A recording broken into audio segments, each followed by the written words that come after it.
بسم اللہ الرحمن الرحیم۔ السلام علیکم ورحمۃ اللہ وبرکاتہ۔ الحمد للہ رب العالمین، والصلاۃ والسلام علی اشرف الانبیاء والمرسلین نبینا محمد وعلی آلہ واصحابہ اجمعین وبعد۔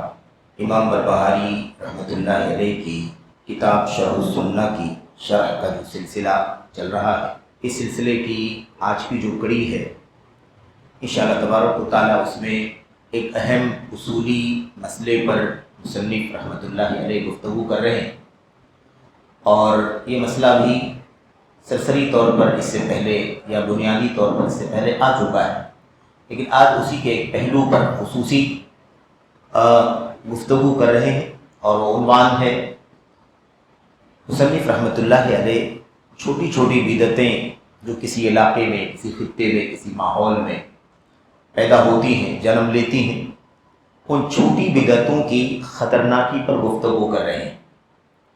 عام طور پر ایسے ہی ہوتا ہے نا، انسانی طبیعت بھی ایسی ہی ہے کہ کوئی چیز اگر شروع میں چھوٹی ہو، معمولی ہو، تو اسے معمولی سمجھ کر نظر انداز کر دیا جاتا ہے۔ معمولی چیز ہے، اس پر کوئی اتنی زیادہ شدت کی ضرورت نہیں ہے، بہت زیادہ اس پر گفتگو کرنے کی ضرورت نہیں۔ تو چھوٹی چھوٹی بدعتیں بڑی بدعتیں بن جاتی ہیں، بلکہ وہ انسان کو کفر و شرک تک پہنچا دیتی ہیں، اس کے ایمان و عقیدے کو ضائع کرنے کا سبب بن جاتی ہیں، اسے سنت سے ہی نہیں، سنت سے تو نکال کر بدعت کی راہ پر ڈال ہی دیتی ہیں۔ ایسا بھی بہت ممکن ہے کہ یہ بدعتیں کفر اور شرک تک پہنچانے والی بن جائیں، اور اس کے نتیجے میں انسان دائرہ اسلام سے خارج ہو جائے۔ تو ایسا بہت ہوتا ہے۔ مصنف رحمۃ اللہ علیہ کا جو متن ہے، سرسری طور پر آپ کے سامنے اسے پڑھ لیا جائے اور اس کا ترجمہ کر لیا جائے، اور پھر اس کے بعد شیخ صالح فوزان حفظہ اللہ کی جو شرح ہے اس کا بھی خلاصہ اور نچوڑ آپ کے سامنے پیش کیا جائے۔ مصنف رحمۃ اللہ علیہ فرماتے ہیں وَاحْذَرْ صِغَارَ الْمُحْدَثَاتِ مِنَ الْأُمُورِ، کہتے ہیں کہ چھوٹی چھوٹی جو نئی چیزیں دین اسلام میں نکلتی ہیں، چھوٹی چھوٹی چیزیں جو دین اسلام میں نئی نکلتی ہیں، دین اسلام میں پیدا ہونے والی چیزیں، نئی وجود میں آنے والی چیزیں، دین کے نام پر اجر، ثواب، عبادت، اس نام پر جو چیزیں وجود میں آتی ہیں اور وہ چھوٹی چھوٹی ہوتی ہیں، کہتے ہیں اس سے بھی چوکنا رہو، ڈرو۔ ہم اہل سنت کا عقیدہ پڑھ رہے ہیں، اہل سنت کا منہج پڑھ رہے ہیں، اب ہم پڑھ رہے ہیں تو اسے ہماری اور آپ کی زندگیوں میں برتا بھی جانا چاہیے۔ اب ہمیں الرٹ ہو جانا چاہیے کہ ہم واقعی چوکنا رہیں، الرٹ رہیں۔ چھوٹی چھوٹی بدعتیں بھی ہم اسے معمولی نہ سمجھیں، اسے ہلکی نہ سمجھیں، بلکہ اس کی خطرناکی، آگے چل کر کے اس کا انجام کیا ہوگا اس کی فکر کریں۔ ایسے بھی بنیادی طور پر تو ہم جانتے ہی ہیں کہ بدعتوں سے اللہ کے نبی علیہ السلام نے تنبیہ فرمائی، تحذیر فرمائی، ڈرایا، آگاہ کیا، الرٹ کیا۔ کیا ہے تعبیر سنت کے اندر؟ صاف لفظوں میں ہے ایاکم، علیکم کے مقابلے میں ایاکم، سنت کے لیے کہا علیکم، لازم پکڑو، اور بدعات کے لیے نئی چیزیں جو دین کے نام پر اسلام کے اندر وجود میں لائی جاتی ہیں، پیدا کی جاتی ہیں، ایسی چیزوں کے لیے آپ نے کیا فرمایا؟ ایاکم، خبردار ہو جاؤ، الرٹ ہو جاؤ، بچو، ڈرو، چوکنا ہو جاؤ، اس معنی میں ہے۔ تو بدعات سے ڈرنا، چوکنا رہنا تو حکم ہے نبی کریم صلی اللہ علیہ وسلم، اور بلا تفریق، چھوٹی ہو بڑی ہو، اس کا تعلق کسی بھی چیز سے ہو، لیکن کیا ہے؟ بچنا ہے، ڈرنا ہے، چوکنا رہنا ہے۔ اب یہاں پر مصنف رحمۃ اللہ علیہ اس سے پہلے کے درسوں میں ہم نے آپ نے پڑھا، بدعات سے آگاہ کیا، ڈرایا، چوکنا کیا، وہ ساری باتیں آئیں اس سے پہلے۔ اب یہاں ایک نقطے پر گفتگو کر رہے ہیں کہ چھوٹی چھوٹی چیزیں جو وجود میں آتی ہیں، آپ یہ نہ دیکھیں کہ وہ چھوٹی ہیں، یہ دیکھیں کہ وہ دین کے اندر نئی ہے، دین کے اندر نئی ہے، اس کی کوئی مثال نہیں ہے، اس کا کوئی نمونہ نہیں ہے، اس کی کوئی اصل اور جڑ نہیں ہے دین اسلام کی۔ ایسی چیزیں ہیں، یہ آپ دیکھیں۔ کہتے ہیں فَإِنَّ صِغَارَ الْبِدَعِ تَعُودُ حَتَّى تَصِيرَ كِبَارًا، اس لیے کہ چھوٹی جو بدعتیں ہوتی ہیں نا، وہ آئندہ بڑی بن جاتی ہیں. چھوٹی بدعتیں لوٹتی ہیں یہاں تک کہ لوٹ کر کے یعنی جب رہتی ہیں پہلی حالت کیا اس کی چھوٹی، لیکن پھر وہ اپنی حالت سے بدل کر کے بڑی بن جاتی ہے. سیرورت کا معنی یہی ہوتا ہے حتی تصیر کبارا، یہاں تک کہ بدل کر کے بڑی ہو جاتی ہے. اور آئیں گی مثالیں انشاءاللہ تبارک و تعالیٰ، اس کے کچھ حوالے بھی یعنی کچھ مثالیں کچھ نمونے بھی آپ کے سامنے آئیں گے، جس سے پتہ چلے گا کہ واقعی ایک بدعت شروع میں معمولی شروع ہوتی ہے، ہلکی شروع ہوتی ہے، چھوٹی شروع ہوتی ہے، لیکن پھر اس کے بعد اس کی شکل خطرناک بن جاتی ہے. کہتے ہیں وَكَذَلِكَ كُلُّ بِدْعَةٍ أُحْدِثَتْ فِي هَذِهِ الْأُمَّةِ كَانَ أَوَّلُهَا صَغِيرًا يُشْبِهُ الْحَقَّ فَاغْتَرَّ بِذَلِكَ مَنْ دَخَلَ فِيهَا ثُمَّ لَمْ يَسْتَطِعِ الْخُرُوجَ مِنْهَا فَعَظُمَتْ وَصَارَتْ دِينًا يُدَانُ بِهَا. کہتے ہیں کہ یہی معاملہ ہر بدعت کا ہے، یہی معاملہ ہر بدعت کا ہے، کسی بھی نوعیت کی بدعت ہو. بدعتوں کی بہت ساری شکلیں ہیں. اس کی سب سے بڑی دلیل کیا ہے؟ اس کی سب سے بڑی دلیل یہی میرے بھائی قرآن کریم کی آیت کریمہ میں اکثر و بیشتر ہم گفتگو کرتے ہیں کہ اللہ تبارک و تعالیٰ نے نور کو سنگل استعمال کیا، سنگولر استعمال کیا، اور ظلمات کو تاریکیوں کو کیا استعمال کیا؟ جمع استعمال کیا. کیونکہ روشنی ایک ہے، حق ایک ہے، چراغ ایک ہے، اللہ تبارک و تعالیٰ کی طرف سے ہدایت کا سب چشمہ ایک. لیکن انحرافات، گمراہیاں، باطل، ضلالت، جھوٹ، یہ سب کتنے ہیں؟ بہت ساری شکلیں ہیں. ایسے ہی آپ اس حدیث پر غور کریں، جس حدیث کی طرف اشارہ ہوا اس سے پہلے اللہ کے نبی صلی اللہ علیہ وسلم نے کیا فرمایا؟ اللہ کے نبی نے فرمایا علیکم بسنتی و سنت الخلفاء الراشدین المہدیین من بعد، میری سنت کو اور میرے خلفاء راشدین کی سنت کو لاگو کرو. سنت کا استعمال دو بار ہوا، دونوں ایک ہی سنت ہے.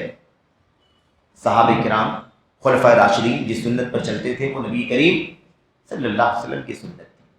ایسے بھی جو امت کا جو بھی شخص نبی کی سنت پر چلے وہ نبی کی سنت کا پیروکار.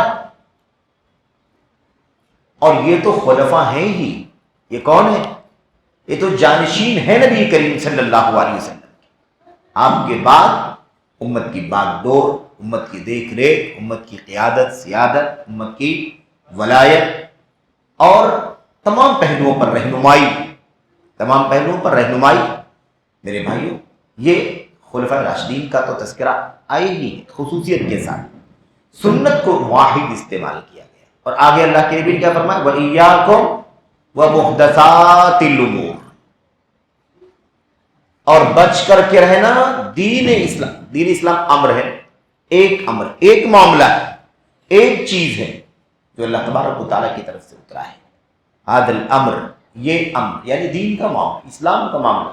فی امرنا ھذا من احدث فی امرنا ھذا، جس نے ہمارے اس امر میں یعنی امر اسلام میں، دین کے معاملے میں جس نے کوئی چیز نئی ایجاد کی. اچھا، ما لیس منہ، جو اسے نہیں ہے، مطلق ہے کہ نہیں مطلق؟ 1 2 10 100 200 1000 2000 جتنا بھی ہو سب اس کے اندر آ گئے. ما لیس منہ، جو اس میں سے نہیں. اللہ کے نبی صلی اللہ علیہ وسلم اختلاف کو جمع استعمال کیا، فرقہ بندیوں کو جمع استعمال کیا، اور بدعات کو جمع استعمال کیا. جماعت کو واحد استعمال کیا، ایک کو جنتی کہا، اور سنت کو واحد استعمال کیا، اور حق پر چلنے والوں کو ایک کہا. اس کے بالمقابل باطل پرستوں کو ہے نا، انحراف والوں، فرقہ بندی، دھڑ بندی، حق سے کٹ جانے والوں کو اللہ کے نبی نے 72 گنوایا. اختلاف کو واحد استعمال نہیں کیا، جمع کہا. اس معنی میں من یعش منکم بعدی فسیری اختلافا کثیرا، جو میرے بعد زندہ رہے گا بہت زیادہ اختلاف دیکھے گا، اختلاف بہت زیادہ دیکھے گا، لیکن اتفاق کا ایک پلیٹ فارم ہے بس، وہ ہے اللہ تبارک و تعالیٰ کی وحی، کتاب و سنت. اور کتاب و سنت نے جن صحابہ کو آئیڈیل اور امت کے لیے، اگلوں کے لیے نمونہ بنا دیا. تو یہ باتیں ہمیں ذہن میں رکھنی ہیں. نور واحد ہے، ظلمات جمع ہے، روشنی واحد ہے، تاریکیاں جمع ہے. سنت ایک استعمال کیا گیا، واحد استعمال کیا گیا، اور محدثات کو جمع استعمال کیا. آگے اللہ کے نبی نے کیا فرمایا؟ کل استعمال کیا، فإن کل محدثۃ بدعہ وَكُلَّ بِدْعَةٍ ضَلَالَةٍ وَكُلَّ ضَلَالَةٍ، سمجھے، کل کا کل ایک نہیں ہے، ایک ہوتا تو کل بولنے کی ضرورت کہاں تھی؟ بہت سارے ہر بدعت. اسی لیے اس سے پہلے غالباً بات یہاں آپ کے یہاں آئی ہے کسی اور درس میں کہ بدعت کی تقسیم حسنہ سیئہ، اچھی بدعت بری بدعت، غلط. اللہ کے نبی صلی اللہ علیہ وسلم کی سنت صاف ہے، کل بدعت ضلالہ، کل بدعت ضلالہ، ہر بدعت گمراہی. تو اچھی بری نہیں ہو سکتی ہے. بدعت ہے تو کیا ہے؟ وہ گمراہی ہے. یا پھر شریعت کے معنی میں وہ بدعت ہے ہی، لغوی معنی میں ہے، عام استعمال کے معنی میں ہے،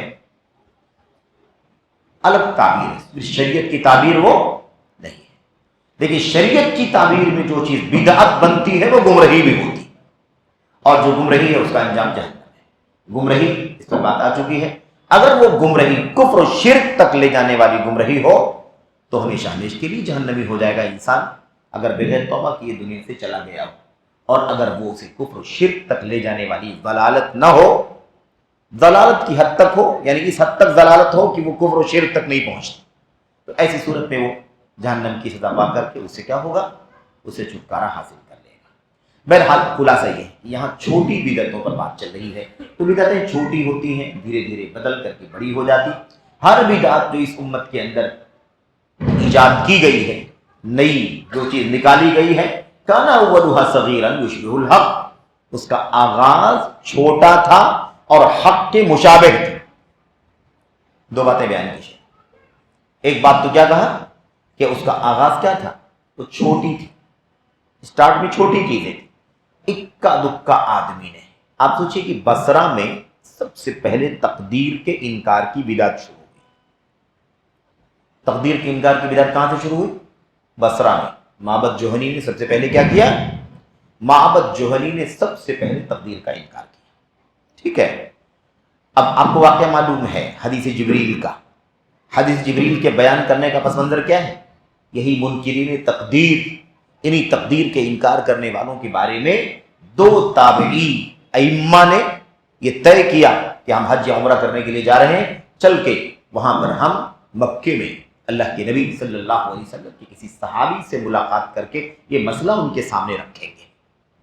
یہ اس بدعت کے خلاف محاذرائی، اس کی روک تھام کی کوشش، اس مشن کے لیے آگے آنا اور اپنے آپ کو اس کے لیے کیا کرنا؟ تیار کرنا. اس کی ایک مثال ہے کہ سلف امت بدعت کو دیکھ کر کے چپ نہیں بیٹھتے تھے. آپ سوچئے کہ پوچھا، سوال کیا، انہوں نے پوری بات کہی، اور کیا کہا تھا؟ جو تقدیر کا انکار کرتے ہیں انہیں جا کر کے بتا دینا انا بریء منہم وہم براء منی، نہ میرا ان سے کوئی تعلق ہے نہ ان کا مجھ سے کوئی تعلق نہیں، یہاں تک کہ وہ اللہ کی تقدیر پر ایمان لائیں. اور پھر اس کے بعد دلیل کے طور پر وہ حدیث جبریل سنائی تھی اپنے والد محترم حضرت عمر بن خطاب رضی اللہ تعالیٰ عنہ کی روایت سے، جیسا کہ ہم سب جانتے ہیں اس واقعے. تو خلاصہ کلام یہ ہے کہ بدعت کہاں سے شروعات ہوئی تھی؟ ایک آدمی نے تقدیر کا انکار کیا کہا تھا؟ انہو ظہر قبلنا اناس، کچھ لوگ چند ایک لوگ ہیں جو ہمارے علاقے میں یہ بات کہتے ہیں اللہ قدر، تقدیر کوئی چیز نہیں. وَأَنَّ الْأَمْرَ عُرُفٌ، معاملہ جو کچھ ہو رہا ہے وہ کرنٹلی ہو رہا ہے، پہلے سے کچھ لکھا نہیں ہے، پہلے سے کچھ طے تمام اللہ کی طرف سے نہیں. جو چیز دنیا میں رونما ہو رہی ہے، اچھی بری حادثات مسائل جو کچھ بھی ہو رہا ہے انف ہے، یعنی کیا مطلب؟ ابھی بھی کرنٹلی ہو رہا ہے، بس پہلے سے لکھا ہوا اللہ تعالیٰ کی طرف سے انکار کر رہے ہیں. بتائیے عبداللہ بن عمر رضی اللہ تعالیٰ عنہ سے کیا مسئلہ ہے؟ ایسے لوگوں کے بارے میں کیا کریں ہم؟ پہلی بار ایسے لوگ ظاہر ہو رہے ہیں ہمارے علاقے. تو دیکھا آپ نے چند لوگ تھے، معبد جوہنی سے شروعات ہوئی اور چند لوگ تھے، اور اس کے بعد دھیرے دھیرے پورا ایک فرقہ بن گیا کہ نہیں بن گیا؟ القدریہ نام کا ایک فرقہ ہی ہے جو تقدیر کا انکار کرتا ہے. اور انہی کے مقابل میں ایک دوسرا فرقہ وجود میں آ گیا جو جبریہ، وہ تقدیر ماننے کو تیار نہیں ہے. اور یہ کیا کہتے ہیں؟ کہتے ہیں تقدیر تو ایک دم لکھی لکھائی ہے، اتنی مضبوط لکھی ہوئی ہے کہ بندہ مجبور ہے، اس سے ہٹ کے کوئی کام کر ہی نہیں سکتا، تو اللہ تعالیٰ میں عذاب کیوں دے رہا ہے؟ تو ایک قدریہ تقدیر کا منکر، اور دوسرا جبریہ ہے، کہتا ہے کہ تقدیر کے پیچھے انسان کیا ہو گیا ہے؟ مجبور کر دیا گیا ہے.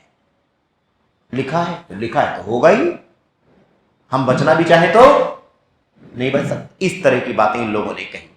تو یہ ہے بدعتیوں کا طریقہ کہ یہ ایسے ہی جو بات طے کرتے ہیں بس وہی بات بولتے ہیں. سلف کی طرف اگر گزر جاتے کہ اللہ کے کلام کی آیتوں کا معنی اللہ کے نبی نے کیا بتلایا، صحابہ نے کیا سمجھا، تابعین نے کیا سمجھا، کیا سمجھایا، تو یہ گمراہیاں نہیں آتی، نہ جبر آتا، نہ قدر آتا، نہ جبریہ کی بدعت آتی، نہ قدریہ کی بدعت آتی. سمجھ رہے ہیں؟ تو یہ ہوتا ہے مسئلہ. تو جب آدمی اپنی عقل پر، اپنی مجرد دانش پر اگر بھروسہ کرے اور اسی پر تکیہ کر کے بیٹھ جائے کہ نہیں بس جو میری عقل کہہ رہی اس کے آگے کچھ نہیں، کوئی بات قابل اعتبار نہیں. اور اسی لیے آپ کو اس بات کا بھی علم ہے، آپ جانتے ہیں کہ سلف کی 3 خصوصیات ہیں. سلف کی 3 خصوصیات. ایک یہ ہے کہ سلف کا راستہ، صحابہ کا راستہ، تابعین کا راستہ جو ہے اس کے اندر سب سے پہلی بات یہ ہے کہ سب سے سیف راستہ ہے. سب سے سیف راستہ کس کا ہے؟ صحابہ کا، تابعین کا راستہ. چپ چاپ جس راستے پر صحابہ کرام چلے، عقیدے میں، عبادات میں، معاملات میں، اخلاق میں اور معاشرت میں، معاشیات میں، تجارت میں، سیاست، دنیا کے کسی بھی مطلب زندگی کے کسی بھی مسئلے میں ہم ان کے راستے پر چلیں گے سیف رہیں گے. ان کے راستے پر چلیں گے تو وہی راستہ نا جو اس زمانے میں تھا، جس راستے پر وہ چل رہے تھے. تو جب اس زمانے پر اس راستے پر چلیں گے تو نہ کوئی فرقہ تھا اس زمانے میں، نہ کوئی ٹکڑا تھا، نہ کوئی دھڑا تھا، نہ کوئی بدعت تھی، نہ کوئی انحراف تھا، کچھ تھا ہی. سیف رہیں گے کہ نہیں سیف رہیں گے؟ سیف رہیں گے. کہتے ہیں اتنا تو ٹھیک ہے، مانتے ہیں کہ سلف کیا ہے؟ سیف. ان کا راستہ سیف. دوسری صفت کیا ہے سلف کی؟ سلف کے راستے کی، وہ سب سے زیادہ علم کی بنیادوں پر طے کیا گیا ہے. ہوائی، عقل پرستی، لاجک، دانشوری، گیدرنگ، زیادہ لوگ بول رہے ہیں تو یہ صحیح ہے، کم لوگ بول رہے ہیں تو غلط ہے. جمہوری نظام نہیں تھا، دلیلوں کی روشنی میں وہ صحابہ چلا کرتے. تو طریقت السلف یا منہج السلف اسلم و اعلم، سب سے زیادہ سلامتی والا راستہ کس کا راستہ ہے؟ سلف کا راستہ، صحابہ کرام کا راستہ، تابعین کا راستہ. اور اس کے بعد اعلم، سب سے زیادہ علم کی بنیادوں پر ہے. وہ اپنی مرضی سے کوئی بات نہیں، وہ تو توقف، اللہ کا کلام آیا رک جاؤ، اللہ کے نبی کا فرمان آیا رک جاؤ. یہ طریقہ تھا ان کا، جو سمجھایا گیا، جو بتایا گیا، جو انہیں ہدایت ملی اللہ کے نبی علیہ السلام سے، ان ہدایات پر وہ چلتے رہے. یاد رکھیں کیا کہا؟ اسلم و اعلم. تیسرا کیا ہے؟ احکم، سب سے زیادہ ٹھوس اور مضبوط. اس راستے سے زیادہ کوئی ٹھوس اور مضبوط راستہ نہیں ہو سکتا. اب یہ 3 صفات ہیں سلف کے راستے کی. لیکن آج والے جو ہے نا عقلانی، جو بدعت، ہوائے نفس، خواہشات، لاجک، دانشوری، ان تمام چیزوں کی طرف بھاگتے ہیں، یا اور بھی بہت ساری چیزیں ہیں جس کی طرف بھاگتے ہیں. کوئی میجورٹی کے نام پر بھاگتا ہے، کوئی دنیا کے حالات اور عصرانیت. بھئی ٹھیک ہے، سب قرآن سنت میں تو ہے، صحابہ نے کیا ہے، لیکن دور تو بدل گیا، 2000 سال پرانی بات ہے، وہ آج کیسے چلے گی؟ اس طرح کے بھی لوگ آتے ہیں، بڑے روشن خیال اپنے آپ. اور ان صحابہ کو، سلف کو کیا کہتے ہیں؟ دقیانوس. پرانا زمانہ تھا، وہ گھوڑے کھچر کا، انگوٹھیوں کا دور تھا. آج کے دور میں کہاں چلے گی شریعت؟ اس طرح کی بات کرنے والے بھی لوگ رہتے ہیں. بہرحال تو اس میں کیا ہے؟ سب سے زیادہ ٹھوس راستہ، سب سے زیادہ ٹھوس 3 خصوصیات ہیں. سلامتی والا، سب سے زیادہ سلامتی والا راستہ، سب سے زیادہ علم کی بنیادوں پر طے راستہ. جو راستہ ہے وہ علم کی بنیادوں پر مبنی بر علم. اور تیسری چیز سب سے زیادہ ٹھوس اور مضبوط. اب یہ جو آج والے ہیں نا اہل بدعت، ہوا پرست، وہ کیا کہتے ہیں؟ کہتے ہیں 2 صفتیں تو ہم مان سکتے ہیں، 2 صفتیں ہم مان سکتے ہیں. سب سے زیادہ سلامتی اور سیف راستہ ان کا راستہ تھا، اور یہ بھی ہم مانتے ہیں کہ سب سے ٹھوس اور مضبوط تھا وہ. لیکن ہم یہ نہیں مان سکتے ہیں کہ سب سے زیادہ وہ علم والے تھے. علم والے تو ہم ان سے زیادہ ہیں، علم والے ہم ان سے زیادہ. یہ جو دعوی داری ہے، آپ کو بتاؤں میں، غالباً یہاں بات ہوئی ہے کہیں اور، شیخ الاسلام ابن تیمیہ رحمۃ اللہ نے لکھا اپنے فتاویٰ میں، دیگر کتابوں کے اندر، کہ سلف صالحین، صحابہ، تابعین اپنے بعد والے پوری دنیا کے لوگوں سے افضل ہیں، اور ہر اعتبار سے افضل ہیں. دین، ایمان، تقوی، تعلیم، تربیت، ہدایت، حکومت، سیاست، اخلاق، کردار، باقی صفائی ستھرائی، اسٹیٹ، ہر اعتبار سے سب سے زیادہ افضل اور اونچے. کیسے کہا جا سکتا ہے؟ یہ تو وہی بات ہو گئی، اس سے پہلے بات آئی تھی کہ عقلانی نے کیا کہا؟ اللہ کے نبی صلی اللہ علیہ وسلم کا اسوہ اچھا تو ہے لیکن مکمل اور کمپلیٹ، اگر کمپلیٹ نہیں ہے تو اچھا کیسے ہے؟ اللہ کے نبی صلی اللہ علیہ وسلم کتنے زمانے کے لیے آپ کی شریعت، آپ کی سنت کتنے سال کے لیے، کتنے سو سال کے لیے رہے گی؟ کوئی 100 سال 200 سال 1000 سال کی کوئی تعین ہے؟ قیامت تک آپ کی لائی ہوئی شریعت سنت رہے گی کہ نہیں رہے گی؟ تو اگر یہ کہہ دیا جائے کہ نہیں اب اس زمانے کے لیے وہ برابر نہیں ہے، پراپر نہیں ہے، تو پھر اچھا آئیڈیل کیسے ہوگا بتائیے؟ اچھا تبھی ہوگا نا. اور یہ نبی کریم صلی اللہ علیہ وسلم کے بارے میں یہ قرآن کریم کی تعبیر ہے. لقد کان لکم فی رسول اللہ اسوۃ حسنہ، یقیناً تمہارے لیے نبی کریم صلی اللہ علیہ وسلم کے اندر آپ کی ذات میں، آپ کی سیرت میں، آپ کی زندگی میں بہترین نمونہ ہے. اللہ کا کلام اسوہ حسنہ کہتا ہے. ایک آدمی اپنی عقل سے، اپنی لاجک سے آ کر کے اس کے اندر نکتہ سنجی کرتا ہے اور کہتا ہے اسوہ حسنہ تو تھا لیکن اسوہ کاملہ نہیں. تو آپ کوئی کہیں کہ صحابہ کرام کی بات تو ٹھیک ہے کہ ان کا راستہ سیف بہت ہے، ان کا راستہ مضبوط بہت ہے، لیکن علم کے معاملے میں بہرحال ہم ان سے آگے ہیں. تو پھر ہم نے سلف کو جو مقام دینا تھا وہ مقام ہم نے نہیں دیا. اور یاد رکھیں، آپ سوچتے ہوں گے کہ یہ 2 مان لیا تو ایک کیوں نہیں مانا؟ اس کو بھی مان لیتے یا تینوں نہیں مانتے؟ اس کے اندر چوریاں چھپی ہوئی ہیں. تینوں نہیں مانیں گے تو پھر ان کو دین اور شریعت کہاں سے ملی ہے؟ کون ہے بیچ میں بیچ؟ کون سا رابطہ، کون سا ہے قرآن تک پہنچنے کا، اللہ کے نبی کی سنت تک پہنچنے کا سورس کون ہے؟ صحابہ کرام کے علاوہ. اس لیے اتنی بات تو مان لی. لیکن یہ جو نہیں مان رہے نا ایک نقطہ علم والا، اس لیے نہیں مان رہے کہ اسی کے اندر دنیا کی ساری گمراہیاں بھری ہوئی ہیں، دنیا کی ساری فرقہ بندیاں، دنیا کے سارے انتشار، دنیا کی ساری ضلالتیں، ہلاکتیں، سارے انحرافات اسی کے اندر سب پنہاں ہیں. کیونکہ جب نبی کریم صلی اللہ علیہ وسلم کے صحابہ کرام کو، ان کے منہج کو ہم علمی طور پر، پورے طور پر، علمی طور پر سب سے زیادہ علم والا نہیں تسلیم کریں گے، ہم ان سے زیادہ اپنے آپ کو علم اور لاجک والا ثابت کریں گے، تو یہی تو ساری گمراہیت تھی. ساری گمراہی کا راز ہے میرے بھائیوں، خلقتنی من نار وخلقتہ من طین، مجھے آگ سے پیدا کیا ہے اللہ تو نے، اور آدم کو مٹی سے پیدا کیا ہے، تو میں اونچا ہوں اس سے. اب یہی مسئلہ ہے، یاد رکھیں. اسی سے ساری، جب آپ ان کو نہیں تسلیم کریں گے کہ علم کے معاملے میں سب سے زیادہ اونچے تھے نبی کریم صلی اللہ علیہ وسلم کے صحابہ کرام، اس لیے وہ قیامت تک سارے لوگوں کے آئیڈیل رہیں گے. تو آپ کو بہت سارے راستے ہیں نکلنے کے. اس سے ہم یہ نہیں مانتے اس لیے کہ ہم زیادہ جانتے، ہم یہ نہیں مانتے اس لیے کہ ہم زیادہ جانتے. انہوں نے ایسا کیا ٹھیک ہے، لیکن آج ان سے زیادہ ہمارے پاس علم ہے. انہوں نے ایسا کیا تھا لیکن ان سے زیادہ ہمارے پاس علم ہے. ٹھیک ہے وہ سیف تھا ان کا راستہ، ٹھیک ہے مضبوط تھا راستہ، لیکن علم کے معاملے میں ہم ان سے آگے. تو کہتے ہیں طریقۃ السلف اسلم واعلم واحکم، منہج السلف اسلم واعلم واحکم.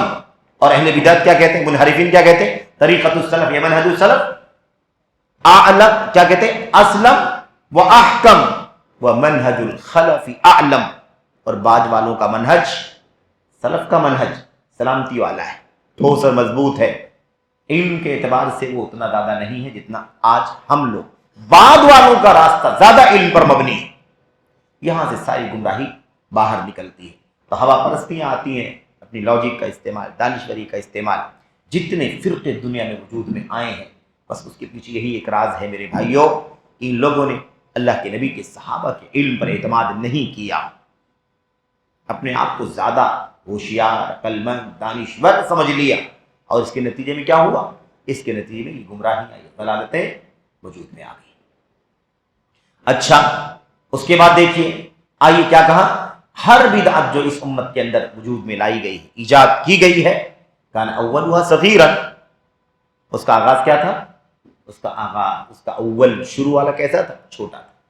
یشبہ الحق، حق کی مشابہ تھا. اچھا یہ تو ہم لوگوں نے پڑھا بھی ہے نا پہلے سے، بدعت کی تعریف میں پڑھا ہم لوگوں نے. امام ابن رجب الحنبلی رحمۃ اللہ علیہ کی تعریف بدعت کی ہم نے بہت پہلے پڑھی، پتہ نہیں یاد بھی نہیں ہمیں کہ ہم نے یہاں پڑھا یا کہیں اور پڑھا. بہرحال ان کی تعریف میں کیا ہے؟ تضاہی الشرعیہ، ایک نیا طریقہ، ایک نیا راستہ جو شریعت کے راستے کی مشابہت کرے. شریعت کے راستے کی کیا کرے؟ برابری کرے، مشابہت۔ اس کے بعد کہتے ہیں تو چھوٹی ہوتی اس کی شکل، جو بھی بدعت امت میں وجود میں آئی اس کا آغاز چھوٹا تھا، حق کے مشابہ نظر آتی تھی وہ چیز، فاغتر بذلک من دخل فیہا، تو اس میں گھسنے والے، اس بدعت میں جانے والے اسی وجہ سے دھوکے میں آ گئے۔ کس وجہ سے؟ ایک تو معمولی نظر آتی چھوٹی چیز تھی، اس کو محسوس نہیں کیا، دوسری چیز یہ کہ اس کی شباہت، اس کی مشابہت کس سے تھی؟ حق سے تھی۔ یعنی آج بھی آپ دیکھیں تو کس طرح سے لوگ حق کی مشابہت تلاش کرتے ہیں۔ حق کی مشابہت، خوارج کو اگر آپ لے لیں جو پہلی بدعت ہے انسانی اسلامی تاریخ کی پہلی بدعت اور بدترین قسم کی بدعت، اس بدعت کو اگر آپ ذہن میں لائیں تو آپ کو سمجھ میں آئے گا کہ خوارج کا جو رخ ہے، جو نظریہ ہے، وہ کیا ہے؟ ان کا رخ، ان کا جو نظریہ ہے وہ دینی ہے۔ وہ کہتے ہیں فساد ہے، بہت زیادہ بگاڑ ہے، انحرافات ہے، گمراہ کیا نام ہے، معاصی ہے، منکرات ہے، ان کا خاتمہ ہونا چاہیے، حالات کی اصلاح ہونی چاہیے۔ حالات کی کیا ہونی چاہیے؟ اصلاح ہونی چاہیے۔ مسلمانوں کا حاکم ایسا کرتا ہے، مسلمانوں کا ولی امر ایسا کرتا ہے، اس کو یا تو ہٹایا جائے، اور اگر نہیں ہٹتا ہے تو بغاوت کے ذریعے سے اسے ہٹایا جائے، اور اگر وہ مانتا ہے تو ٹھیک، ورنہ اس کی گردن مار دی جائے۔ کہاں سے نکلا یہ؟ دیکھو، اب یہ تو کوئی بھی کہے گا نا کہ حق کے مشابہ حق کیا ہے؟ اصلاح کرنا، امر بالمعروف، نہی عن المنکر، بھلائی کا حکم دینا، برائی سے روکنا، سماج کی اصلاح کرنا، منکرات کا خاتمہ کرنا، سماج میں اچھائیاں پیدا کرنا، برائیوں کو سماج سے کیا کرنا؟ باہر نکالنا۔ یہ ہر آدمی کہے گا، تو حق سے ملتا جلتا ہے کہ نہیں ملتا جلتا ہے؟ اسی لیے خارجیت کی اور اسی راستے پر چلنے والے آج کے دور میں اخوانیت، اسلامیت، مودودیت کا، قطبیت، سروریت کا جو راستہ ہے، اسی نقطے پر ہے۔ اسی نقطے پر کہتے ہیں آپ لوگ نہ اصلاح کا کام کرتے ہیں نہ کرنے دیتے ہیں۔ ہم اصلاح کا کام کرنا چاہتے ہیں، ہم سدھار کا کام کرنا چاہتے ہیں، اور آپ لوگ اصلاح کا کام، سدھار کا کام نہیں۔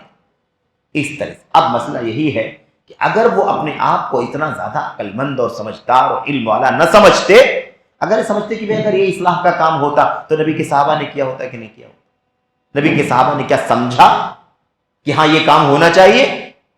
کون سا صحابی؟ اچھا یہ بھی آپ یاد رکھیں، ان بلوائیوں نے، بدعتیوں نے کیا کیا؟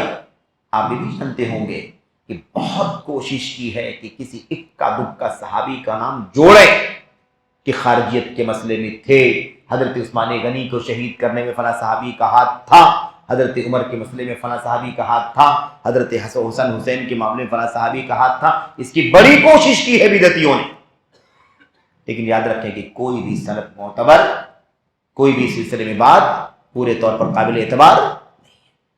کچھ شبہات ہیں، کچھ ضعیف موضوعات ہیں، یا کچھ مطلب واقعات کو اس کو الگ رخ پر ڈال دیا گیا اور کام کسی اور کا تھا، کسی کے ساتھ جوڑ دیا گیا، اس طرح کے کام کیے گئے۔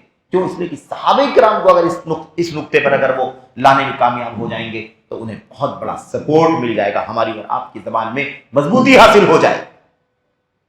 تو بہرحال فاغتر بذلک من دخل فیہا، اور انشاءاللہ تبارک و تعالی شاید اس میں بھی آئے گا، ورنہ اقوال سلف میں لمب در المنصور کے اندر وہ سارے واقعات کچھ آ چکے، کچھ آئیں گے آگے، کہ باقاعدہ گئے صحابہ کرام کے پاس، اس مسئلے میں آپ کیوں نہیں کچھ بولتے؟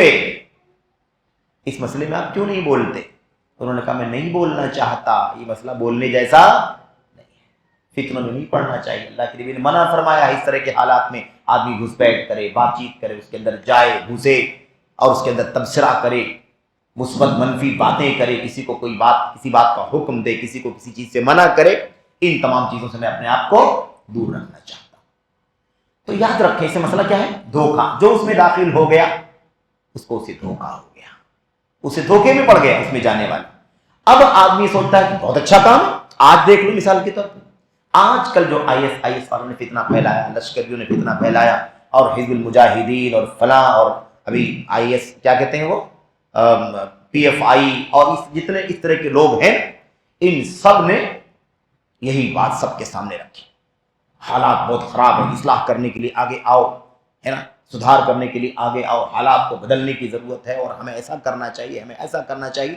اب یہ اگر ہے نا نیا نیا ذہن ہو، نہ سمجھی ہو، نہ تربیت نہ ہو، تجربہ نہ ہو، جس کو اللہ کے نبی نے یا صحابہ کرام نے کیا کہا؟ حدث کا، نو عمر، نو خیز، نہ تجربے کار، ہے نا، کم عمر لوگ. اللہ کے نبی نے خارجیوں کے بارے میں کیا کہا؟ خوارج کے بارے میں سفہاء الاحلام، حدثاء الاسنان. خوارج کے بارے میں کیا فرمایا تھا؟ دو الفاظ، سفہاء الاحلام و حدثاء الاسنان. عمر کے اعتبار سے کم عمر ہوں گے، نو عمر ہوں گے، نئی عمر کے ہوں گے، اور عقل کے اعتبار سے بیوقوف اور باولے ہوں گے. نبوت کی زبان ہے، یاد رکھو، قیامت تک اس تعبیر کی سچائیاں آپ کو ادھر ادھر ہر جگہ دکھائی دے. نبوت کی زبان ہے، پیغام اللہ تبارک و تعالیٰ کا ہے. تو کیا معلوم پڑا اس سے؟ معلوم یہ ہوا کہ اس طرح سے دھوکہ کھاتے ہیں اس کے اندر. کیوں؟ اس لیے کہ بظاہر میں دکھائی دیتا ہے کہ حق کام ہے، اچھا تو کام ہے، اصلاح ہونی چاہیے، فساد دنیا سے ختم کرنا چاہیے، یہ معاصی یا منکرات، اسلامی نظام، اسلامی حکومت اور بادشاہت کی بات کی جاتی ہے، اور منکرات چل رہے ہیں، گناہوں کے کام چل رہے ہیں، یہ کام چل رہے ہیں، وہ کام چل رہے ہیں، کیوں نہ روک تھام ہو. آئی بات؟ تو بظاہر دیکھنے میں حق کے مشابہ ہے کہ نہیں مشابہ؟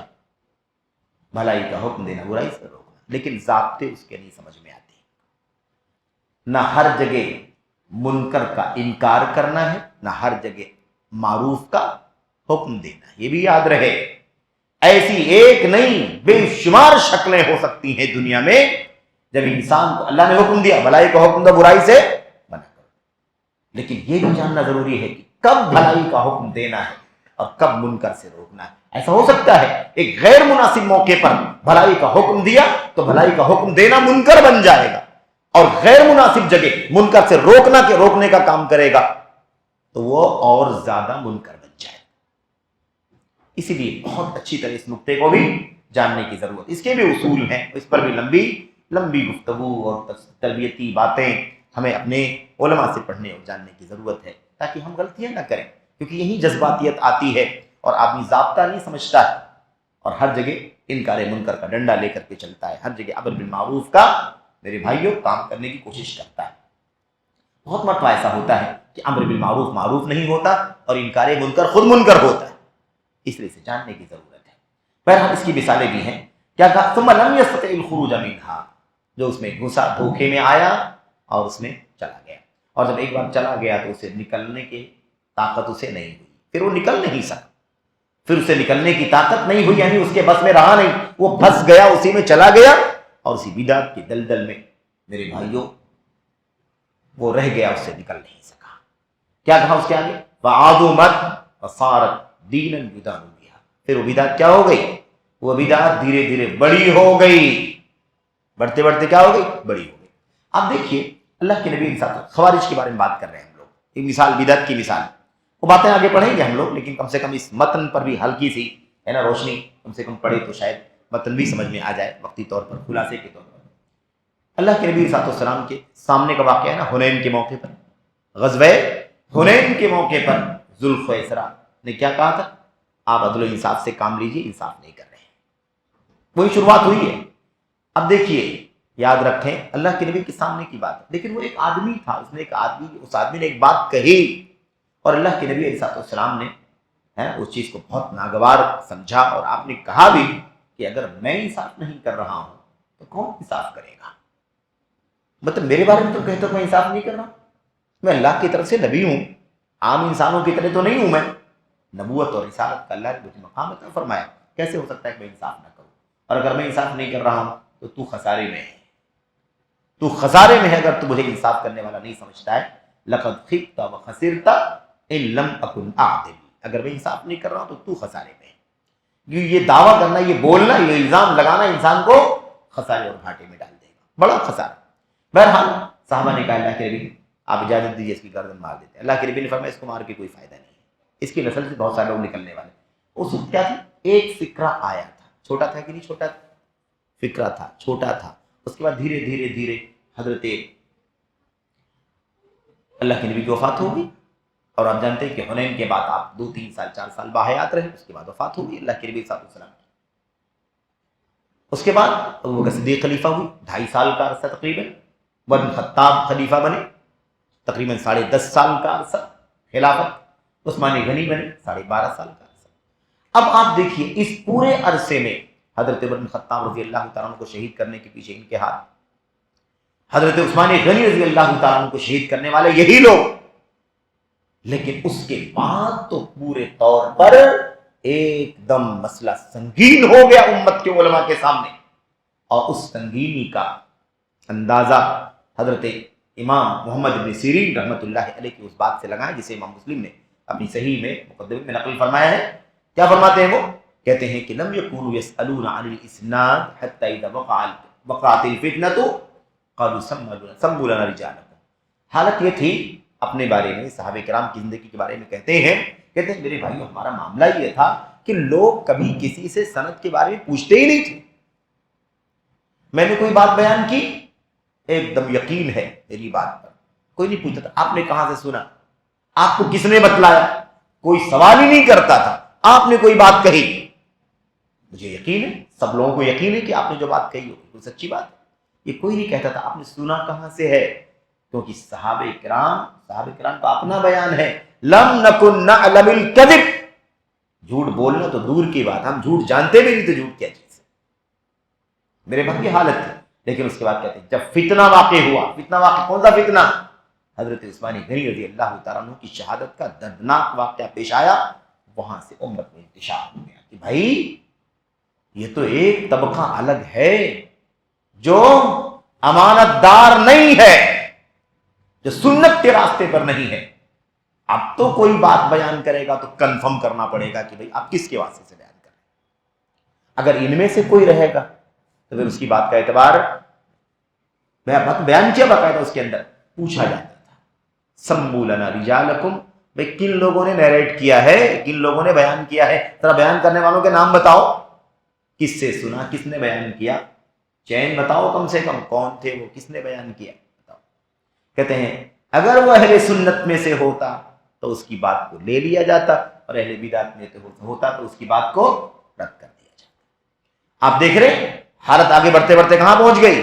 ایک آدمی تھا اللہ کے نبی کے زمانے، پھر 3-4 سال کے بعد، 5 سال کے بعد، اس کے بعد عمر بن خطاب کے زمانے، یہ دشمنی شروع سے چلتی رہی، اور اس کے بعد عثمان غنی کے رضی اللہ تعالیٰ عنہ کے دور میں یہ محاذ دھیرے دھیرے کافی بڑھا لیا گیا، اور اس کے بعد علی بن ابی طالب کا دور آیا تو باقاعدہ ایک پورا فرنٹ کا استعمال ہوتا نا، جبہہ، کیا کہتے ہیں اس کو، جبہہ، یہ پیشانی، اس کو کیا کہتے ہیں، اس کو پیشانی کہتے ہیں، آگے ہے نا، یہ ہم یوں آپ کے سامنے کھڑے ہوں گے تو آپ کے سامنے یہی تو آئے گا، پیشانی، جبہہ، اس کو کیا کہتے ہیں، فرنٹ۔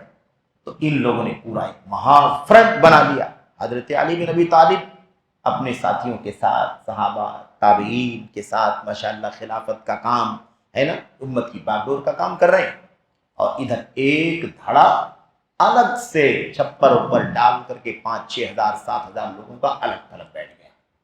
نہیں بھائی، امیر المومنین کو ہم نہیں مانتے، یعنی کھلی خارجیت، بغاوت کھل کر کے ایک مکمل فرقے کی شکل میں، فرنٹ کی شکل میں کب آئی؟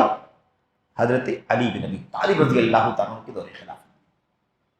حالات تو بگڑ کے زیادہ کہاں سے، عثمان غنی کی شہادت، اور اس کے بعد ہی معاملہ ہوا، پھر وہ ساری چیزیں جمل صفین وغیرہ کے واقعات، اس میں کس قدر جھوٹ ملایا گیا، انہی لوگوں کا کام ہے، سب انہی لوگوں کا کام ہے۔ بہرحال تو عرض کیا کرنا ہے، کیا کہا تھا انہوں نے، کہتے ہیں کہ جو اس میں داخل ہوا دھوکہ کھا گیا، اس سے جو اس میں داخل ہوا دھوکے سے کیا ہو گیا، داخل ہو گیا، کیونکہ لگتا تھا کہ کام تو اچھا ہے، غلط کام کو روکنا چاہیے، اچھے کام کو بڑھاوا دینا چاہیے، بھلائیاں کرو، برائیوں سے روکو، اچھا لگ رہا تھا۔ کہتے ہیں کہ پھر اس کے بعد جب اس میں گھس گیا، داخل ہو گیا، تو اس سے نکل نہیں سکا، فعظمت وصارت دینا یدان بہا، لیکن وہ چیز کیا ہو گئی، پھر بہت بڑی بن گئی، بہت سنگین بن گئی، وہ دینا یدان بہا، ایک دین بن گئی جس کو دین کی طرح فالو کیا جانے لگا۔ آج خارجیت کا نام نہیں ہے، اور خارجیت یاد رکھیں کہ خوارج کوئی فرقہ ہی نہیں ہے، خارجیت تو ایک فکر ہے، وہ 1000 ناموں سے دنیا میں رہ سکتی ہے۔ خارجیت ایک فرقے کا نام نہیں ہے کہ اس زمانے میں جو نکلا وہ خارجی ہو گیا، وہ نام اس وقت خروج کیا، بغاوت کیا، ان کو خوارج کہا گیا۔ آج جو وہی کام کریں وہ کسی بھی نام سے جانے جا سکتے ہیں، وہ فکر ہے، فکرہ ہے، سوچ ہے۔ تو کیا کہا کہ دین یدان بہا، ایک دین بن گیا جس کو دین کے طور پر استعمال کیا جانے لگا. آج خارجیت کا ایک مشن ہے کہ نہیں مشن؟ پورا ایک مشن ہے میرے بھائی، پورا ایک مشن. یہ کیا ہے اخوانیت؟ الاخوان المسلمون کی بنیاد کس لیے پڑی آپ جانتے ہیں؟ اسی لیے پڑی ہے، اسی لیے پڑھی ہے. اور آپ ان کے انٹروڈکشن پڑھیں گے حیران ہو جائیں گے. انشاءاللہ آئندہ ہے نا جب گفتگو کریں گے، اندر شرح میں داخل ہوں گے تو ان پر گفتگو بھی کریں گے کہ وہ کون ہے، کس راستے پر وہ چل رہے ہیں. کہتے فخالف الصراط المستقیم فخرج من الاسلام. کیا کیا اس نے؟ گمراہ ہو گئے، دھوکے سے اس میں چلا گیا، نکل نہیں سکا. پھر دھیرے دھیرے بدعت بہت بڑھ گئی، بہت بڑھ گئی، یہاں تک کہ باقاعدہ ایک کیا بن گئی؟ ایک دین بن گئی وہ بدعت. اور اس کو لوگ ایک دین و ثواب کے نام سے، آج دنگا فساد کس نام سے؟ جہاد کے نام سے، ثواب کے نام سے، اجر کے نام سے. جنت کی سرٹیفکیٹ بانٹتے ہیں لوگ، جاؤ لڑو جنت کی ضمانت دیتا ہوں. خوارج کے سرغنہ جو ہیں، اخوانیوں کے سرغنہ، ڈاکٹر یوسف عبداللہ القرضاوی جیسے لوگ باقاعدہ اکسا کے بھڑکا کر کے لوگوں کو کیا کیا ہے؟ ہاں جزائر اور فلاں جگہ جاؤ لڑو، یہاں جاؤ لڑو، وہاں جاؤ لڑو، میں ضمانت دیتا ہوں کہ مر جاؤ گے تو جنت میں جاؤ گے. خود کش بم دھماکے کرنے کے لیے اکسایا اس آدمی نے، اور نہ جانے کتنوں کی جان گئی. اس کو جہاد کا نام دیتا ہے وہ شخص. تو جہاد کو ہم نے اس سے پہلے بھی کہا تھا کہ جہاد کا نام بہت بدنام کیا ہے لوگوں نے، انہی اخوانیوں، خارجیوں، رافضیوں کی وجہ سے یہ ہوا ہے. انہی خوارج اور روافظ کی وجہ سے یہ چیز ہوئی. اور آج اس کے نمائندہ کون ہے خوارج کے؟ یہ اخوانی طبقہ. اور انہی کے ہم پیارے ہم نوالے عرب عجم میں آگے پیچھے جو لوگ بھی ہیں اسی فکر پر کہ اسلامی معاشرہ اسلام سے باہر چل رہا ہے. اور اس وقت اردو دنیا میں اگر دیکھنے جائیں تو سب سے زیادہ اس کو بڑھاوا دینے والا کون ہے؟ اسرار، ڈاکٹر اسرار. وہ کہتا ہے آپ ایک اللہ کی توحید پر عمل کرو، زندگی میں کسی قبر کا سجدہ مت کرو، تب بھی تمہارا اسلام درست نہیں ہے، کیونکہ تم دنیا کے اندر وہ دین نہیں قائم کرتے ہو جو دین قائم کرنا چاہیے. سے وہی بات جو سید قطب نے کہی تھی، دوبارہ کلمہ پڑھنا پڑے گا، دوبارہ کلمہ پڑھوانا پڑے گا ان کو. لیکن اس لیے نہیں کلمہ پڑھوانا پڑے گا کہ اللہ کی توحید کو نہیں مانتے، شرک کر رہے ہیں، قبروں کا سجدہ کر رہے ہیں، اولیاء اور صالحین کے سامنے سر ٹیک رہے ہیں، رکوع سجدے، اس لیے نہیں. وہ سب ٹھیک ہے، قبر پر نہیں جائے، اس لیے کلمہ پڑھوانا پڑے گا. یہ لوگ حکومت نہیں قائم کر رہے ہیں اللہ کی دنیا میں. جبکہ میں اکثر کہتا ہوں میرے بھائی بحیثیت طالب علم، اور آپ بھی چیک کر کے دیکھ لیں، کوئی فرقہ آپ کو خالص توحید کی دعوت دینے والا ملے گا ہی. سب کے ہاں شرک کی ملاوٹیں ہیں. کتابیں دیکھو، شخصیتیں دیکھو، بڑوں کے چھوٹوں کے نام پڑھ کر کے، ان کے لٹریچر پڑھ کر کے دیکھو، آپ کو خالص توحید کی دعوت رد شرک کے ساتھ آپ کو نہیں ملے گی. اور دعوے کس کے؟ حکومت قائم. ایک آدمی اسرار جیسا، ڈاکٹر اسرار جیسا تصوف کے دلدل میں ڈوبا ہوا ہے، وحدت الوجود جیسا بدترین شرک روئے زمین کا، اور وہ حکومت قائم کرنے کی بات کرتا. جس آدمی کا عقیدہ وحدت الوجود کا ہے کہ ہر ایک کو اللہ تبارک و تعالیٰ جیسا مظہر مانا جا رہا ہے، اللہ کے سوا دنیا میں کوئی موجود ہی نہیں، جو موجود ہے وہ سب کیا ہے؟ اللہ ہی اللہ. وہ کیا کہتا ہے؟ پھر تو کچھ ہے ہی نہیں، جو کچھ ہے وہ اللہ ہی اللہ. ایسا عقیدہ رکھنے والا اور دنیا کو کس کی دعوت دے رہا؟ بھائی دین قائم کرو. ایسا شرک و کفر کا دین قائم کر کے کیا بتانا چاہتے ہو؟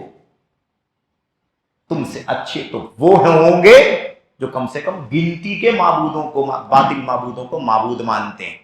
تم نے تو ایسے لوگوں کو معبود بنایا جن کی گنتی کا بھی پتہ نہیں ہے. میرے بھائیو، خلاصہ کلام یہ ہے کہ ہم نے خارجیت کو اس لیے سمجھا کہ خطرناک فرقہ ہے موجودہ دور کا، مطلب موجودہ دور میں اس کی خطرناکی بہت زیادہ ہے. تاریخ کا بدترین فرقہ، پوری تاریخ کا شر الفرق علی وجہ علی، کہتے ہیں پورے مر زمن، پوری تاریخ کے اندر بدترین فرقہ کون سا ہے؟ خوارج کا فرقہ ہے. کیونکہ یہ دنگے فساد، جان لے لینا، دھماکے کرنا، مالوں پر جانوں پر حملے کرنا، عزت و آبرو کے ساتھ کھیلنا دین سمجھ کر کے کرتا ہے. میرے بھائی تو دیکھیں آپ نے ذوالخویسرہ سے شروعات ہوئی تھی کہ نہیں ہوئی؟ چھوٹا تھا، ایک آدمی ہے، قتل کر دوں اللہ کے نبی اگر آپ اجازت دے تو. نہیں، اس کو قتل مت کرو، اس کی نسل سے تو ابھی بہت سارے لوگ نکلیں گے. تو اللہ کے نبی نے فرمایا تھا کہ یہ فتنہ بڑھے گا آگے، اور بڑھتے بڑھتے کہاں تک بڑھ گیا. دیکھ لو عالم اسلام کرا رہا ہے. عالم اسلام کے سینے میں داعش کا ISIS کا خنجر گھونپا گیا کہ نہیں گھونپا گیا اتنی صفائی کے ساتھ. لیکن بہرحال میرے بھائی ہر باطل کا انت ہے، حق ہی غالب ہو کر کے رہے گا. وَقُلْ جَاءَ الْحَقُّ وَزَهَقَ الْبَاطِلُ. بہرحال یہ خوارج کے بارے میں اللہ کے نبی نے فرمایا تھا کہ یہ لوگ نکلیں گے، سر اٹھائیں گے، ان کا سر کچلا جائے گا، پھر کچھ دنوں کے بعد سر اٹھائیں گے، پھر سر کچلا جائے گا، پھر سر اٹھائیں گے، بار بار سر اٹھائیں گے کچلا جائے گا، پھر سر اٹھائیں گے کچلا جائے گا، یہاں تک کہ آخری پارٹی ان کی کہاں نکلے گی؟ دجال کے ساتھ میں. دجال کے ساتھ میں یہ ہے نا اسلام، اہل اسلام اور سنت اور اہل سنت کا قتل عام کرنے کی کوشش کریں گے. اور آپ جانتے ہیں اللہ کے نبی نے کیا فرمایا تھا؟ یقتلون اہل الاسلام ویدعون اہل الاوثان. خوارج کی پہچان ہے نا، بتوں کی پوجا کرنے والوں کو نہیں چھیڑیں گے. یہ کس کو قتل کریں گے؟ اہل اسلام کو قتل کریں گے. آپ نے ابو غالب کے واقعے میں سنا تھا، غالباً یہاں یا کہاں بات کی گئی. ابو غالب کا واقعہ تفصیل سے آیا تھا نا. وہ عراق جرنیل تھے، فوجی بنو امیہ کے دور میں، اور انہوں نے کیا کیا تھا؟ 70 سر بھیجے تھے خارجیوں کے. یہ لیکن سر اٹھائیں گے دھیرے دھیرے، پھر پلٹنے لگتے ہیں پھر. اور آپ تو دیکھ رہے ہیں نئے نئے ناموں سے لوگ آ رہے ہیں بھائی. ہاں ایک نام، اس پر اگر کچھ روک تھام ہوئی تو اگلا نام، اس پر کوئی روک تھام ہوئی تو تیسرا نام، چوتھا نام، پانچواں نام. خلاصے کلام یہ ہے کہ اللہ کے نبی کی پیشن کوئی ایسا ہوگا تو ہوگا. ورن خطاب یا عبداللہ بن عمر رضی اللہ تعالیٰ عنہ کی روایت میں کیا ہے؟ 20 مرہ سر کچلا جائے گا، پھر سر اٹھائیں گے، پھر نکلیں گے. اللہ کتنی بار ذکر کیا؟ 20 مرتبہ ذکر کیا. حتی یکون آخرہم اعراضہم فی اعراض الدجال. آخری والا کب نکلے گا؟ دجال کے وقت. ان آپ سوچیں کب تک چلے گا یہ دنگا فساد؟ اللہ کے نبی کے زمانے سے شروع ہوئی ایک آدمی سے، ذوالخویسرہ تمیمی یمانی، ذوالخویسرہ یمانی، اور وہاں سے بڑھتے بڑھتے آ گیا وقت کا سب سے خطرناک فتنہ بن گیا. تو بدعت شروع ہوئی تھی، چھوٹی تھی کہ نہیں چھوٹی تھی؟ ہر اعتبار سے چھوٹی. ہر اعتبار سے مطلب مادی اور معنوی، یعنی فزیکلی بھی اور معنوی طور پر بھی. ایک آدمی تھا، اس کے بعد دھیرے دھیرے آج تو پوری دنیا میں دنگائی فسادی پھیل گئی. اور معنوی طور پر بھی پہلے ایک نقطہ تھا اس کا کوئی، اس کے بعد آج بڑھتے بڑھتے بڑھتے کتنے مسائل کو یہ کام کرے تو اس کی جان مار دو، یہ کام کرے اس کی جان مار دو، یہ کام کرے اس کی جان مار دو. نہ جانے کتنے ان لوگوں نے خروج کے لیے، دنگے اور فساد کے لیے علماء سے نفرت، عبادت گزاروں سے نفرت، قرآن و سنت کی بات کرنے والوں سے نفرت، سچے مصلحین سے، مخلصین سے نفرت. ان کا عام یعنی ان کے خروج دراصل خروج عن سنہ بھی ہو گیا، سنت سے بھی یہ نکل گئے، جگہ جگہ مخالفت کرتے ہیں. اور حیرت یہ ہے کہ سب دین کے نام پر. تو سب کچھ کہہ دیا شیخ نے، امام بربہاری نے سب کچھ کہہ دیا. کہتے ہیں فَعَظُمَتْ وَصَارَتْ دِينًا يُدَانُ بِهَا. بہت بڑا ہو جاتی ہے وہ بدعت، بڑی ہو جاتی ہے، یہاں تک کہ وہ دین بن جاتی ہے، اس کو دین کی طرف پر فالو کیا جاتا ہے. فَخَالَفَ الصِّرَاطَ الْمُسْتَقِيمَ. یہ آدمی تو دھوکہ کھا لیا، جس نے دھوکہ کھایا اور اس بدعت میں داخل ہو گیا. کہتے ہیں فخالف الصراط، صراط مستقیم کی مخالفت کی. فخرج من الاسلام، اور اسلام سے باہر نکل گیا. اب صراط مستقیم سے نکلنے والی بات وہی ہے، اس سے پہلے بھی بات آئی ہے. صراط مستقیم سے کیسا نکلنا؟ اگر ایسا کوئی کام کرے جس سے وہ واقعی اسلام کے دائرے سے باہر نکل جائے تو دائرے اسلام سے باہر نکل گیا. اور اگر ایسا کوئی کام نہیں کیا ہے بلکہ وہ دائرے اسلام سے باہر نکلنے سے اندر ہے، اس کے مقابلے میں ابھی چھوٹی چیز ہے، تو دائرے اسلام سے پھر اس کا معنی کیا ہوگا؟ اسلام سے نکلنے کا. اسلام سے نکلنے کا معنی یہ ہوگا کہ وہ جزوی طور پر نکلتا جا رہا ہے، یا نکلنے کے کگار پہ ہے، نکلنے کے اندیشے پر ہے. وہ آئندہ وہاں تک اسے وہ بدعت پہنچا دے گی. تو خلاصہ کلام یہ ہے کہ بدعتیں چھوٹی ہوں یا بڑی ہوں، اسے چھوڑنا نہیں ہے. اس کی سرکوبی ہونا، اس کے بارے میں بولنا. سن لو اچھی طرح سے، اس مسئلے کو بھی اچھی طرح ذہن میں رکھیں میرے بھائیوں، بزرگوں، نوجوان ساتھیوں، عزیزوں اور قابل احترام ماں اور بہنوں، کہ بدعات کو ہلکا نہیں لینا ہے. اس کی دیکھ، اس پر نظر رکھنا، اس پر نظر رکھنا، دھیان دینا، کیا ہو رہا ہے، کیا پنپ رہا ہے، کیا نکل رہا ہے، اور پھر اس کی روک تھام کے لیے علم و اہل علم سے وابستگی، دروس، اور اس کے علاوہ رہنمائیاں، اور جو اس طرح سے پھیلانے والے لوگ ہیں ان کی شرمگیزیوں سے واقف کرانا، آگاہ کرانا، یہ بے انتہا ضروری ہے۔ یہ گروپ ہے، اس سے بچ کر کے رہو، یہ گروپ ہے، اس سے بچ کر کے رہو، یہ گروپ ہے، اس سے بچ کر کے رہو، ورنہ تم اسی بدعت کے دلدل میں پھنستے چلے جاؤ گے۔ یہ ضروری ہے ایک دم۔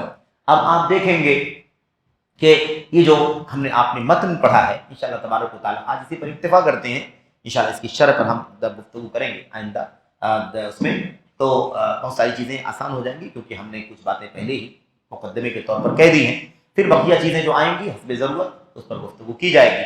خلاصہ یہ ہے کہ بدعتیں چھوٹی بڑی مت دیکھو، اتنا کافی ہے کہ وہ بدعت ہے۔ شرک میں یہ مت دیکھو کہ اللہ تعالیٰ کا شریک کس کو بنایا جا رہا ہے، وہ مکھی اور مچھر ہے یا کوئی اللہ تبارک و تعالیٰ کے نبی اور فرشتے، اس سے مت دیکھو۔ یہ دیکھو کہ شرک کس کی ذات میں ہو رہا ہے، اللہ کی ذات، اللہ کی صفات، اللہ کا حق مارا جا رہا ہے، چاہے مکھی اور مچھر کے ذریعے سے مارا جا رہا ہو یا کسی نبی اور ولی کے ذریعے سے مارا جا رہا ہے۔ یہ دیکھنا ہے کہ شرک سنگین ہے، اللہ کا حق مامال ہو رہا ہے۔ ایسے یہاں دیکھنا ہے کہ بدعت ہے، دین سے اس کا کوئی لینا دینا نہیں، چھوٹی چیز ہے تو کیا ہوگا، چھوٹی چیز ہے تو کل بڑی ہو جائے، تو ابھی سے روک تھام ہونی چاہیے کہ نہیں ہونی چاہیے۔ اسی لیے آپ دیکھیے کہ جیسے ہی تقدیر کا انکار کرنے کی بدعت شروع ہوئی، فوراً تابعین پریشان ہوئے اور کہاں گئے، کہاں، اپنے بڑے علماء صحابہ کی تلاش میں گئے۔ تابعین بھی بڑے علماء رہیں گے کہ نہیں رہیں گے، لیکن تابعین کے پاس انہوں نے کہا کہ تابعین کی فہرست میں تو ہم لوگ بھی ہیں، اور آپ جانتے ہیں نا 100 ہجری سے پہلے والے دونوں تھے، دو نام ہے نا اس کے اندر، ایک دائیں سے آگے ایک بائیں سے آگے، عبداللہ بن عمر کے، وہ دونوں تابعی ہیں، وہ 100 ہجری سے اندر کے ہیں، 92 93 95 کی ہجری کی ہے۔ آپ سوچیے انہوں نے اس مسئلے کے لیے بڑے علماء سے رابطہ قائم کرا، اللہ کے نبی صلی اللہ علیہ وسلم کی کسی صحابی سے ملاقات کر کے اس مسئلے کو پیش کرنا ہے۔ اب اس کے بعد ان کی طرف سے روشنی مل گئی، ہدایت۔ دیکھا نا آپ نے، اس لیے ہم نے بہت پہلے کہا تھا نا کہ سلف میں پہلے نمبر پر کون ہے، اصل سلف کون ہے، صحابہ کرام۔ اسی لیے تابعین دوسرے نمبر پر ہیں، تبع تابعین تیسرے نمبر پر ہیں، اور یہ دوسرے تیسرے نمبر والے ان کا سلف کون ہے، صحابہ کرام۔ تابعین نے کس کو کنسلٹ کیا، کس سے رجوع کیا، صحابہ کرام سے رجوع۔ ان کے سلف کون ہوئے، ان تابعین کے سلف صحابہ کرام، انہوں نے رجوع کیا۔ اور ایسے بہت سارے واقعات موجود ہیں، جس میں یہ باتیں کھل کر کے ہمارے اور آپ کے سامنے آتی ہیں۔ بہرحال تو یہ اہم نقطہ اس لیے ہے، یہ نقطہ اس لیے زیادہ اہم ہے کہ ہمارے اور آپ کے بیچ میں بھی لوگ معمولی سا شوشہ لے کر کے آتے ہیں۔ ایک نوجوان کو کسی گمراہ نے گمراہ کر دیا اور اس کو گمراہ کرنے کے لیے بھیج دیا، وہ آپ کی مسجد میں آ رہا ہے، آپ کی مجلس میں آ رہا ہے، آپ کے فلاں جگہ آپ سے ملاقات کر رہا ہے، اور وہ کیا کر رہا ہے، شبہہ ڈال رہا ہے۔ یہ آیت اس حدیث سے ٹکراتی ہے، یہ آیت اس آیت سے ٹکراتی ہے، یہ حدیث اس حدیث سے ٹکراتی ہے۔ آپ بتائیے یہ حدیث آیت قرآن کی ٹکرائے گی تو آپ قرآن لیں گے کہ حدیث لیں گے؟ بدعت ہے کہ نہیں بدعت ہے؟ یہ متشابہات کی بدعت تو یہی ہے نا، یہی متشابہات کی بدعت ہے۔ اولئک الذین سمى اللہ فاحذروہم، انہی سے اللہ تبارک و تعالیٰ نے چوکنا کیا، اس لیے ان سے چوکنا، بچ کر کے۔ اور کیا، دم کرنٹ شکیل بن حنیف کا فتنہ۔ اب یہ بدعت وہی بدعت ہے جو بدعت آدمی کو کہاں تک لے کے جا رہی ہے، کفر تک لے کر کے۔ مہدی ماننے والے دائرہ اسلام سے خارج ہے کہ نہیں خارج ہیں؟ مہدی کون ہے؟